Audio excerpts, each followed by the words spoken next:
तो स्टूडेंट्स, ये है आपके क्लास 7 की एक्सरसाइज नंबर 1.2।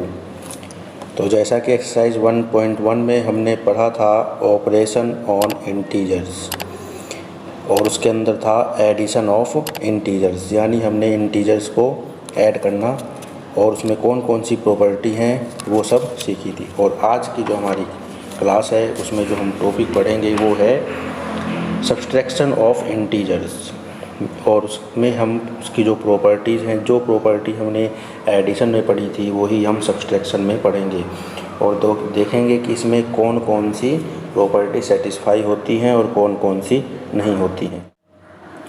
एक तो आप वीडियो को लास्ट तक ज़रूर देखा करें, क्योंकि जब आप बीच में छोड़ देते हैं तो आपको समझ में नहीं आता है। जैसे अगर कोई क्लास बीच में बंक कर देता है या क्लास अटेंड नहीं करता है तो उसको पोर्शन समझ में नहीं आता है। वैसे ही अगर आप वीडियो को बीच में छोड़ देते हैं तो आपको अच्छी तरह समझ में नहीं आता है, फिर आप मैसेज करते हैं कि सर हमें ये चीज़ समझ में नहीं आई, सर हमें वो चीज़ समझ में नहीं आई। तो इसलिए अच्छी तरह वीडियो को पहले पूरे देख लिया करें, उसके बाद क्वेश्चन करा करें, और फिर कुछ समझ में नहीं आता है तब हमसे पूछा करें।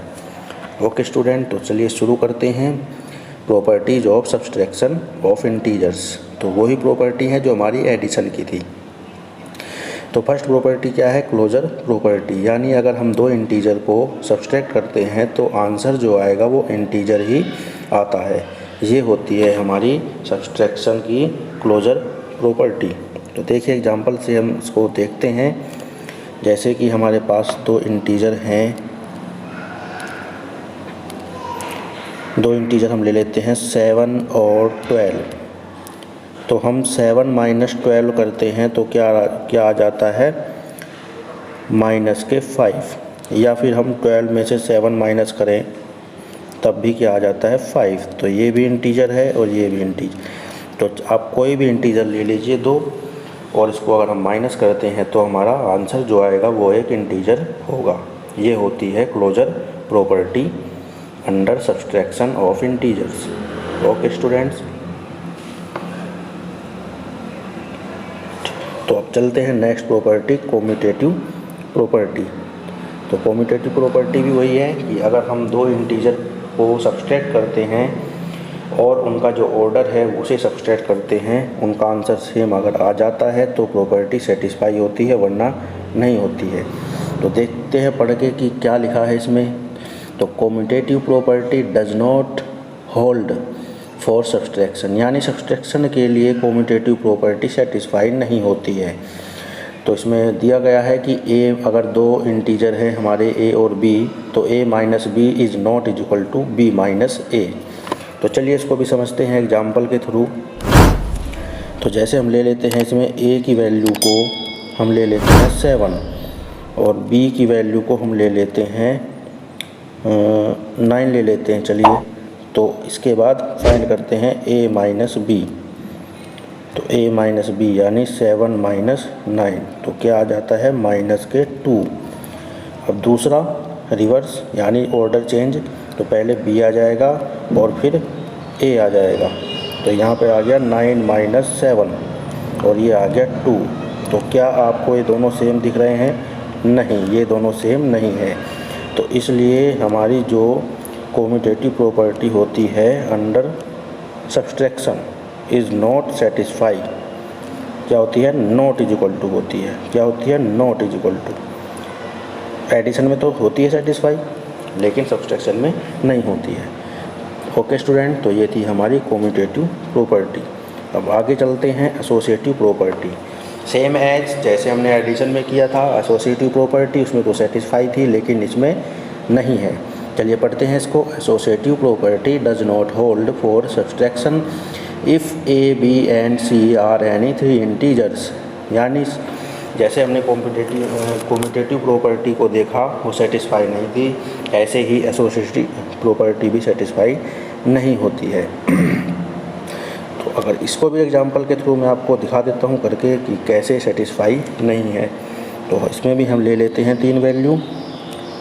इसमें हमने a को लिया 2, b को लिया 5 और c को ले लेते हैं 9। तो चलिए सोल्व करते हैं। तो सबसे पहले होता है हमारा प्रॉपर्टी a माइनस बी और माइनस सी। तो वैल्यू पुट करिए, तो 2 माइनस 5 ब्रैकेट माइनस 9। क्या है सोल्व करके, 5 में से 2 गया माइनस के 3 और माइनस के 9, तो ये आ जाता है आपका माइनस के 12। ओके स्टूडेंट, आप इसका ऑर्डर चेंज कर देते हैं, तो ऑर्डर चेंज करने के बाद ये बन जाएगा a minus bracket b minus C. तो देखते हैं कि क्या माइनस 12 आ रहा है, तो रख देते हैं वैल्यू इसकी। तो 2 माइनस b है हमारा 5 और c है हमारा 9। तो देखते हैं कि क्या आता है। तो 2 माइनस 5 माइनस 9 होता है माइनस का 4। तो इसके बाद आ जाता है 2 माइनस माइनस प्लस का 4, तो ये आ गया 6। तो क्या आपको इक्वल दिखाई दे रहे हैं? नहीं, ये माइनस 12 आया, ये 6 आया, दोनों इक्वल नहीं है। तो इसलिए हमारी एसोसिएटिव प्रॉपर्टी इक्वल नहीं होती है, it is not equal. Okay student, तो हमारी जो एसोसिएटिव प्रॉपर्टी होती है वो इक्वल नहीं होती है। ठीक है, तो चलते हैं आगे। इसके बाद बाकी आपको एग्जाम्पल दिए हैं नीचे, आप और देख लिए, अच्छे से समझ में आ जाएगा। ये कुछ कॉम्यूटेटिव के एग्जाम्पल हैं, कॉम्यूटेटिव प्रॉपर्टी के, और एसोसिएटिव प्रॉपर्टी के भी दिए गए हैं। ये रहा, बाकी मैंने आपको करके दिखाया ही है कैसे आपको करना है। तो ठीक है, ये एसोसिएटिव प्रॉपर्टी का एग्जाम्पल हो गया। देख लीजिए, इक्वल नहीं आया, इसमें 80 आया था माइनस का, इसमें माइनस के 140, तो ये इक्वल नहीं है। तो under subtraction associative property does not hold. Okay student, तो ये थी आज की हमारी कुछ properties under integers subtraction. Okay, तो उम्मीद है कि आपको अच्छे समझ में आ गया होगा। इसके रिलेटेड कुछ क्वेश्चन हैं एक्सरसाइज 1.2 के, जो आपको प्रैक्टिस करने हैं, आपको कॉपी पर करने हैं। तो देख लीजिए ध्यान से, अगर कुछ प्रॉब्लम होती है तो आप मैसेज बॉक्स में मैसेज करके पूछ सकते हैं। तो ये आपके क्वेश्चंस हैं 1.2 एक्सरसाइज। तो उम्मीद है आपको समझ में आ गया होगा। मिलते हैं नेक्स्ट एक्सरसाइज में, तो जब तक आप इन क्वेश्चनों को सॉल्व कीजिए।